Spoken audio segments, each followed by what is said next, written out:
दिन के तकरीबन 2 बज चुके थे और जमाल अपने बेड पर औंधा लेटा ख्वाब खरगोश के मज़े ले रहा था। मुंह खुला हुआ और चादर मुंह से निकलने वाली थूक की रालों से गिली हुई पड़ी थी। उसका मोबाइल न जाने कब से बोल बोल कर थक गया था। खिड़की से आने वाली तेज धूप उसके चेहरे पर पड़ रही थी, लेकिन वो बेसुध सोया पड़ा था। उसका मोबाइल एक बार फिर शोर मचाने लगा, लेकिन उसे होश ही कब था कि देख ही ले कौन छुट्टी वाले दिन बार बार फ़ोन कर रहा है।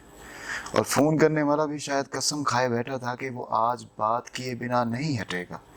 मुसलसल बजने वाली घंटी से आखिर जमाल की नींद टूट गई और उसने हाथ बढ़ाकर फ़ोन उठाया और इंतहाई मरील सी आवाज़ में हेलो किया। दूसरी तरफ उसकी माँ थी, उसकी बूढ़ी माँ। उसकी नींद और नशे से भरी आवाज़ सुनकर माँ की जैसे ही जान निकल गई। बेटा क्या बात है, तबीयत तो ठीक है तुम्हारी, आवाज़ इतनी कमज़ोर क्यों है? माँ ने परेशानी से पूछा। तो उसने जवाब दिया, कुछ नहीं माँ, असल में सारी रात मसरूफ़ रहा और सुबह को ही जाकर कहीं सोया था, इसलिए ऐसा लग रहा है। ये सुनकर माँ की जान में जान आई। बेटा मैं तो सुबह से मुसलसल फ़ोन किए जा रही थी, लेकिन शायद तुम इतनी गहरी नींद सोए हुए थे इसलिए तुम्हें पता नहीं चला। कोई मसला नहीं, मैंने तो ये पूछना था कि 1 माह हो गया है और तुमने घर का चक्कर नहीं लगाया। कोशिश करो और घर का भी चक्कर लगा लो। जी माँ ज़रूर, बस काम में काफ़ी मसरूफ़ था, लेकिन पूरी कोशिश करूँगा अगले वीकेंड पर आ सकूँ। सलाम दुआ के बाद उसने फ़ोन बंद किया और साइड टेबल पर रखने के बाद उसके हवास बहाल होना शुरू हुए तो याद आया कि रात तो उसके फ्लैट पर दोस्तों की मखलूत महफिल चल रही थी। उसने आंखों को मलते हुए चेहरे पर हाथ फेरा और दाएं तरफ निगाह दौड़ाई।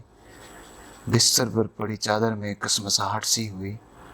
उसकी दोस्त जो रात उसके साथ रुकी थी, उसके साथ सोई थी, मुस्कुराते हुए उसे गुड मॉर्निंग कह रही थी। इस मंजर के साथ ही गुज़श्ता रात की तमाम फिल्म उसकी आंखों के सामने घूम गई और फिर वो बाथरूम की जाने बढ़ गया। जमाल का ताल्लुक एक छोटे से कस्बे से था और इस इलाके का वो वाहिद लड़का था जो पढ़ लिख कर शहर में एक मल्टीनेशनल कंपनी में मुलाजमत कर रहा था। उसके हल्का अहबाब में बहुत सी शहरी लड़कियां और लड़के थे और उन्हीं करम फरमाओं की बदौलत वो घर का रास्ता भी भूलता जा रहा था। जमाल अब तक गैर शादीशुदा था। दोस्त यार कई बार घर बसाने की तरफ ध्यान दिलवा चुके थे और ढके छुपे लफ्ज़ों में उसे किसी कुलीग से ही शादी करने का मशवरा भी दे चुके थे, जिसके जवाब में उसका कहना था ये लड़कियां तो पहले ही मेरे साथ वक्त गुजार चुकी हैं, लिहाजा ऐसी लड़कियों से शादी नहीं की जा सकती। अब जुम्मा का दिन जैसे तैसे गुजरा। शाम को उसने घर के लिए निकलना था। जैसे ही दफ्तर से निकलने लगा तो एक दोस्त को फ़ोन किया कि आज उसके फ्रेंड की सालगिरह है और वो उसके फ्लैट पर ही पार्टी करना चाह रहे हैं। जमाल ने अपने घर जाने का प्रोग्राम बनाते हुए उसे फ्लैट की चाबी थमा दी कि ये लो और जैसे चाहो मौज मस्ती करो, लेकिन जमाल के दोस्त का इसरार था कि वो भी इस पार्टी में शरीक हो। मजबूरन ये हुआ कि जमाल को दोस्त के सामने हथियार फेंकने पड़े।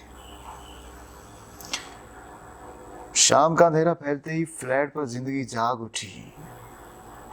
आज की पार्टी में एक अनजान चेहरा भी था, महविश, जिसने जमाल की सारी तवज्जो अपनी जानिब मबजूल करा ली। गुफ्तगू का सिलसिला चला तो बेतकल्लुफ़ी भी दर आई। महविश भी जमाल की तरह किसी छोटे से कस्बे से ताल्लुक़ रखती थी और वो शहर में एक बैंक में नौकरी कर रही थी और एक वर्किंग लेडी हॉस्टल में रिहाइश पजीर थी। पार्टी के इख्तिताम पर जब सब बारी बारी अपने घरों को सुधारे तो महविश के चेहरे पर मंडलाते परेशानी के साए जमाल से छुपे ना रह सके।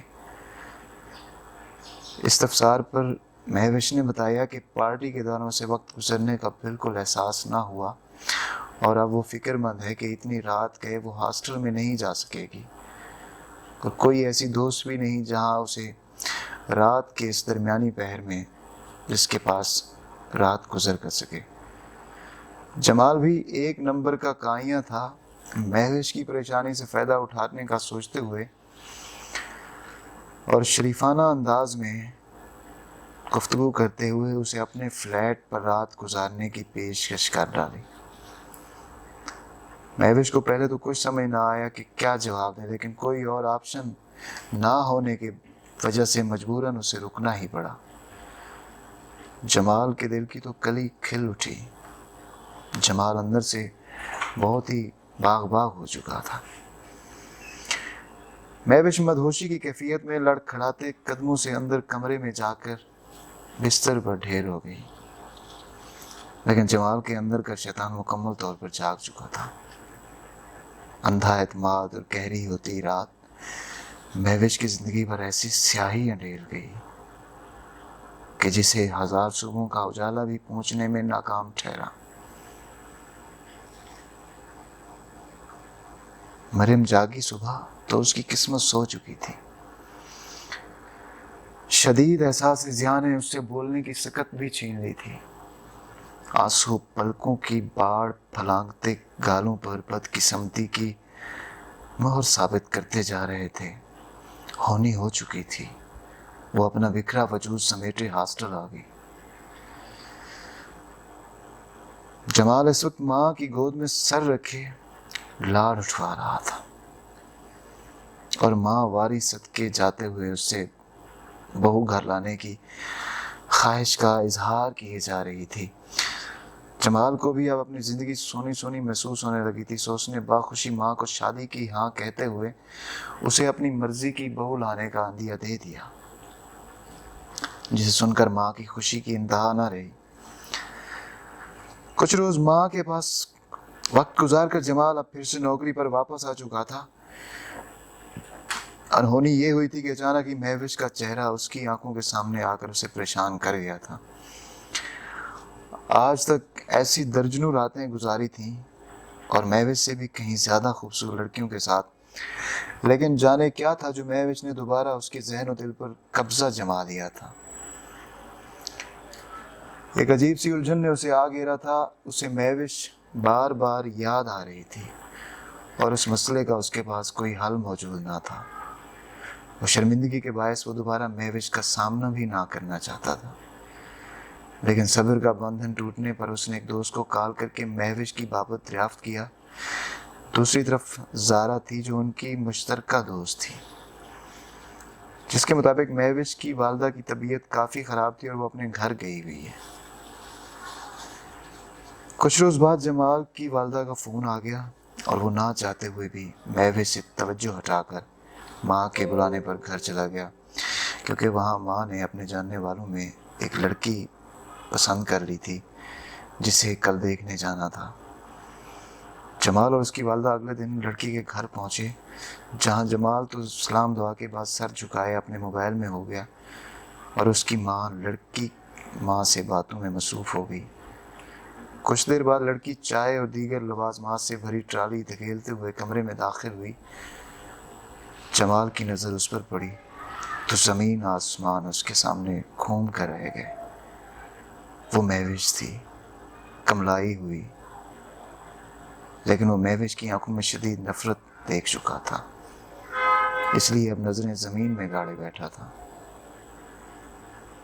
ماؤں کے ماں پر دونوں کچھ دیر کے لیے کمرے میں اکیلا چھوڑ دیا گیا تاکہ وہ ایک دوسرے سے کچھ واقفیت حاصل کر سکیں، ایک دوسرے کو جان سکیں۔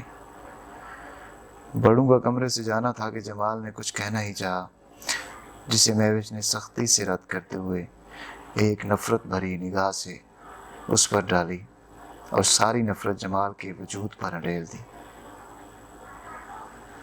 جمال نے موقع غنیمت جانتے ہوئے اس سے معافی تلافی کی کوشش کی، جو بے سود ہو گئی۔ مہوش کو سننے کو تیار نہ تھی۔ کچھ دیر کے لیے تو کمرے میں ایک گہرا سکوت چھا گیا، ایک خاموشی۔ جمال کو لگا شاید مہوش کو اس پر ترس آ گیا ہے، لیکن وہ بولی تو اس کے الفاظ اس کے چہرے کے تاثرات سے بھی زیادہ پتریلے تھے۔ مسٹر جمال، آپ یہاں سے جائیں تو برائے مہربانی خود ہی انکار کرتے جائیے گا۔ الفاظ تھے یا پگھلتا سیسا؟ جمال نے بے یقینی سے مہوش کی جانب دیکھا، التجا بھری نگاہیں، منتیں، لیکن کچھ بھی کام نہ آ سکا تھا۔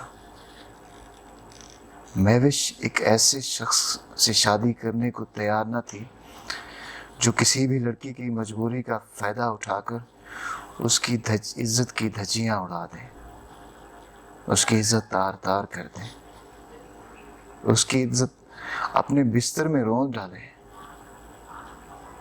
اس وقت مہوش کے گھر کی دہلیز پار کرتے ہوئے جمال کی حالت ایسی تھی کہ جیسے کوئی جواری اپنی زندگی بھر کی کمائی لٹا کر خالی ہاتھ رہ گیا۔